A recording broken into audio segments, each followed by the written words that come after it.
I love the gig economy for this very reason. The guy pushing the cart with the food on it has to wear a suit. This guy doing whatever he's doing with his van, whether it's Amazon packages, picking up e-bikes to be charged, whatever. I don't know. I didn't see that much.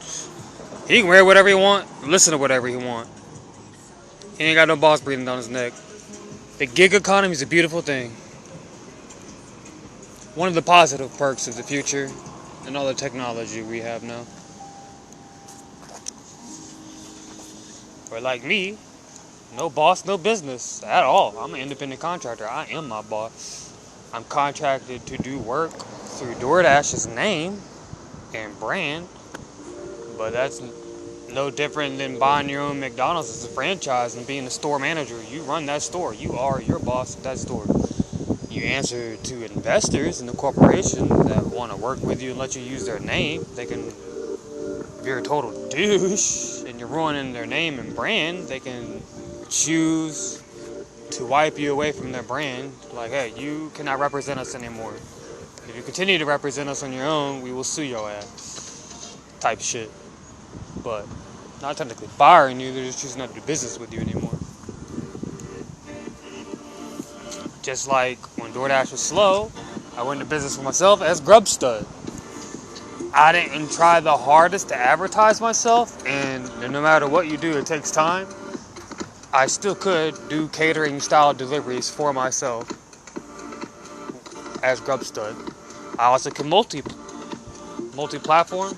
Yeah, like a lot of people do. You can make good money that way. I did that for a little bit. Grubhub and DoorDash at the same time.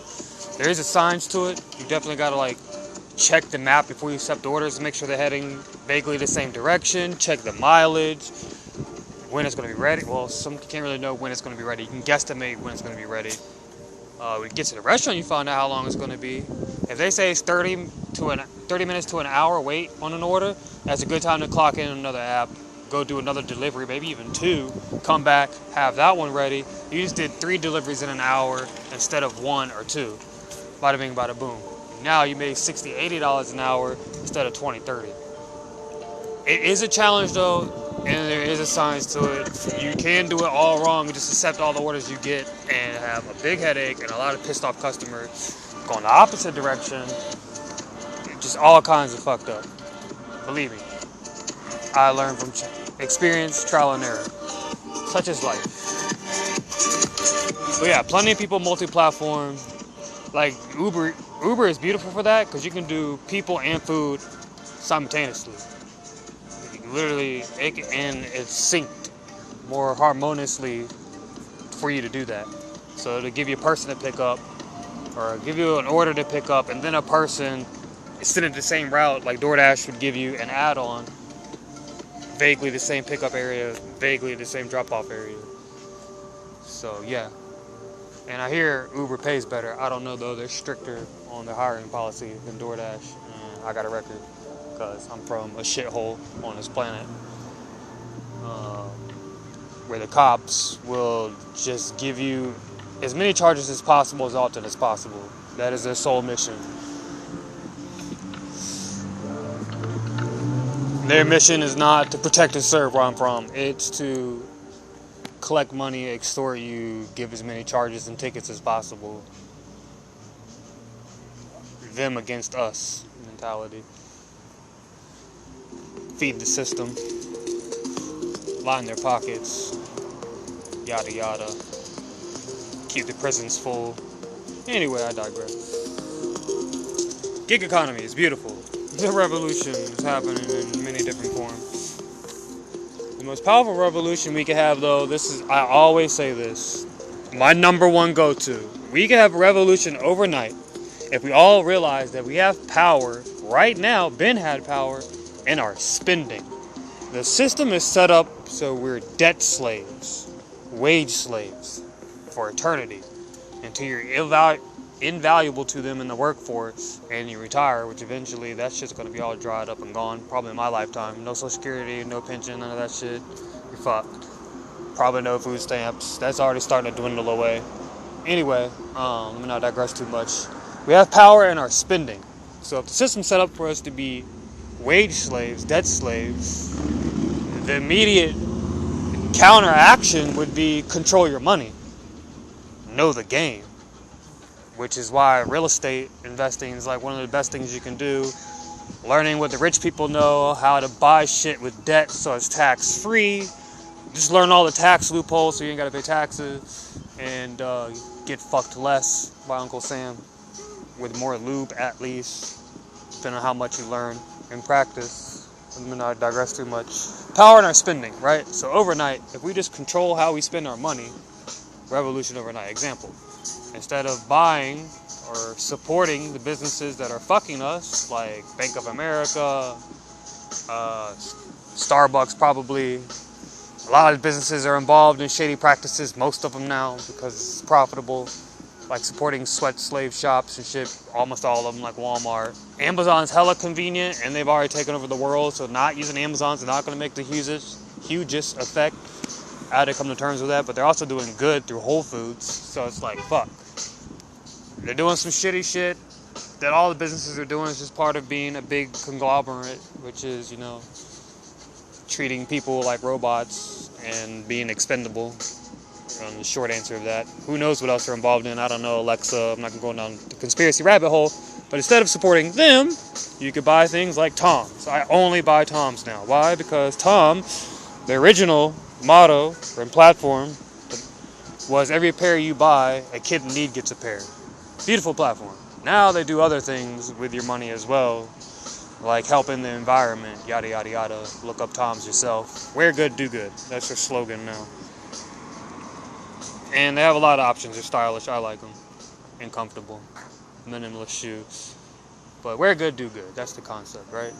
So if you have that mindset and practice that, revolution overnight. If everyone just realized that. Stop supporting the people that are enslaving us and fucking us and don't give a fuck about you.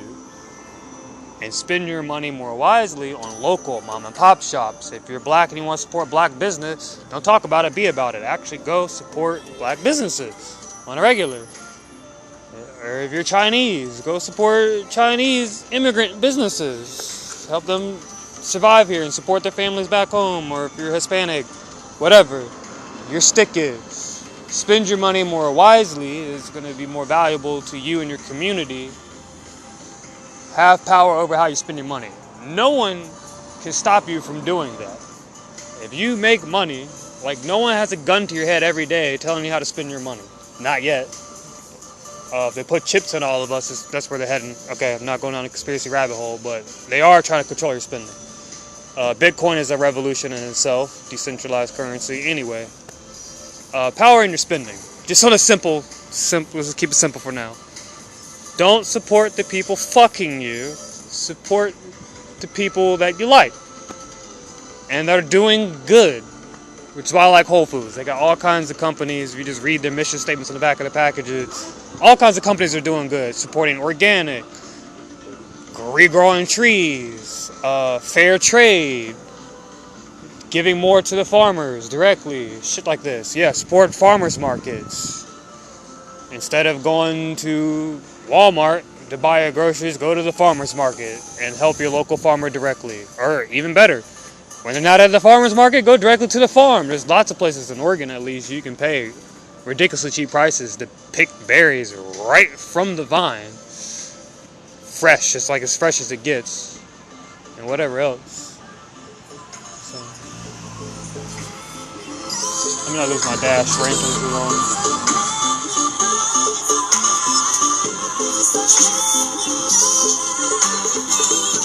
But yeah, power to the people. Control your spending. Revolution overnight.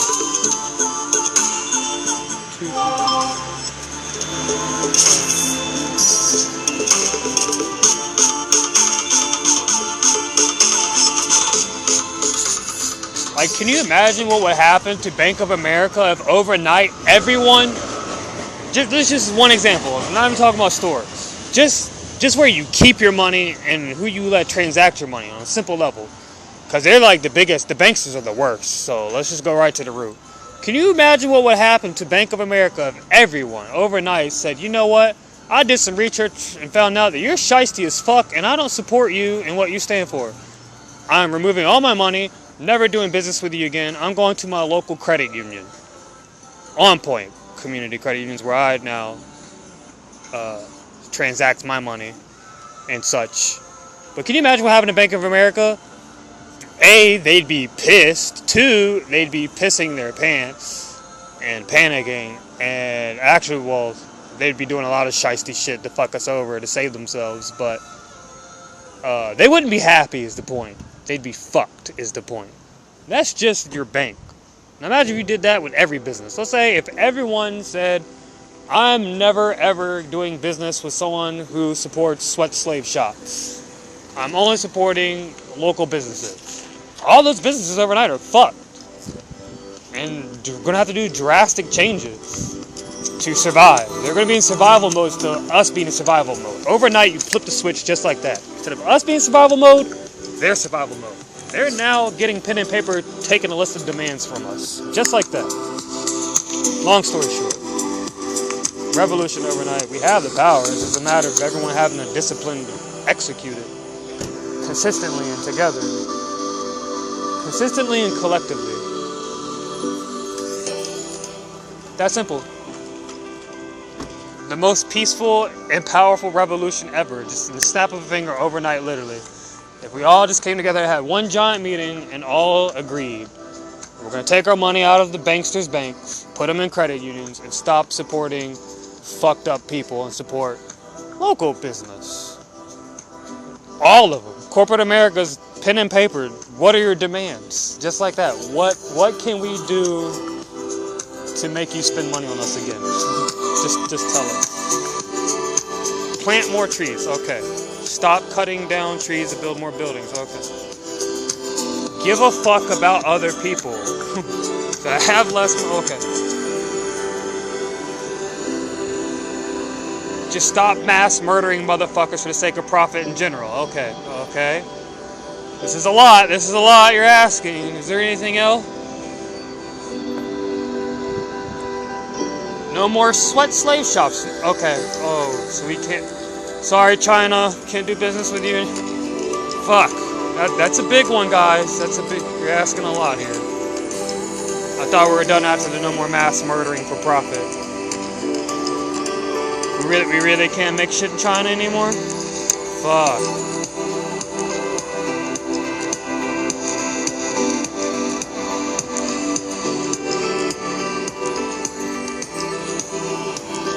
Some food for thought. Can you imagine? That's all I'm saying. Can you imagine? That's all. Peace out. Catch you next one.